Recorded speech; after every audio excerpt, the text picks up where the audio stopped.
we could begin perhaps by just getting a sense from each of you about how you've moved and shifted the paradigm from business as usual to crisis and leadership, what that shift has involved, particularly from a leadership perspective, and I guess how you're dealing with this personally. Andy, perhaps first to you. Yeah, thanks very much. Look, for us, it's been an opportunity to really focus on what's important. It's tempting to want to throw out everything that we normally think about and focus on the crisis. So what are the things about the way we need to be as leaders that we want to emphasise even more at the moment? And for us, it's been about a calm, confident, compassionate approach to policing. We've used those words repeatedly just to get our frontline thinking about the style of policing we want to have. And that's also resonated in terms of our leadership. The next one is about how we devolve our leadership when we cannot afford to digest the massive volume of things happening at the centre. So real clarity of purpose, real clarity of intent, and then asking our senior leaders to step up and make it happen for us across the different parts of our business. That's worked incredibly well. What we have seen is just a calm execution, and it's, I think, further embedded good leadership in terms of the way our people are working. Thanks, Andy. Susan, your thoughts? Sure, Andrew. I think there's probably two factors for me in this. There's my role in responding to and supporting the needs of Victoria Police and the state government more broadly, but also a leadership role for me in terms of our own business continuity. And certainly what that has meant over the last few weeks is moving a very large proportion of our workforce to working from home. And what that has meant is that, you know, we need to do things very quickly, almost spin on a dime. It can mean that we've had to do things more than once because as restrictions have changed, we've had to change our policy positions and also doing things totally differently to the way that we've done before.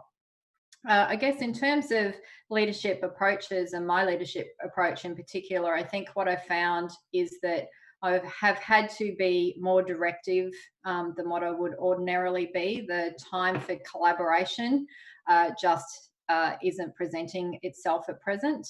It also means that we're very much focused on the here and now. So, you know, in ISL terminology, you know, I'm a red character. I love the strategy. I'm always looking, you know, out into the future.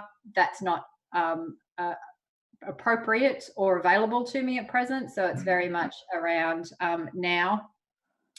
But in saying that, I still do try and ponder at least the what's next, even if the what's next is into next week. So, you know, that's certainly, you know, me, I guess, working out of my normal natural leadership style. I guess the challenge for you, Susan, has been the immediacy of this because decisions have to be made. You don't get the luxury of having time to think about them for a while. How's that changed your leadership style as well? For me, I'm actually a fairly decisive leader anyway. I do have an approach where I think that any decision is a good decision, even though, you know, tomorrow or the next day you may have to make another decision because you've got more information. So the making decisions, you know, on the fly is something that arguably I do fairly well and fairly naturally. But normally, whereas, you know, I would, you know, get the groups of people together and come up with ideas and really try and get the best solution that we could possibly get. It does mean that we have had, or I've had to realise, but also I've had to communicate to my team that we're not going to get 100% on every single decision and everything we do, and that's okay. You know, 80% for today is good. If we get 100% tomorrow or the next day, brilliant. But today, 80% is okay.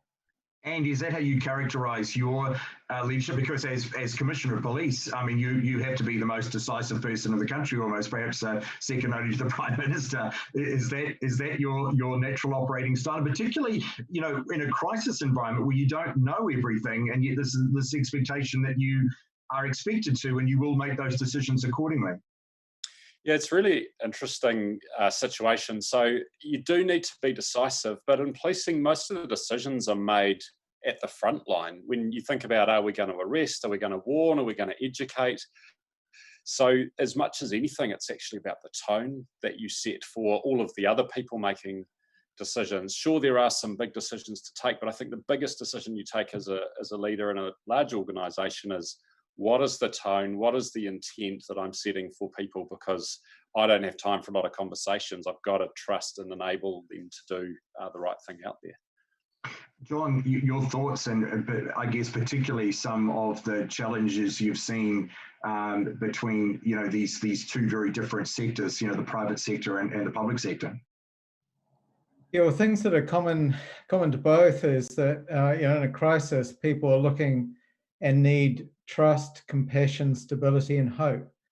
And so we're seeing leaders definitely becoming more directive than they might ordinarily be, certainly paying attention to people's well-being and also communicating very openly and regularly to their teams. But there are some differences we're seeing between essential and non-essential. The essential workers right now are definitely reporting they're going the extra mile more. They're more inspired. They're suggesting ideas for improvement. They've got a greater sense of belonging and are more productive. But there's some early signs that their mojo might be taking a bit of a hit, and they certainly have a high need for sort of appreciation, being valued and recognised for the effort they're putting in. Whereas the non-essential leaders are very much focused and needing clarity of direction.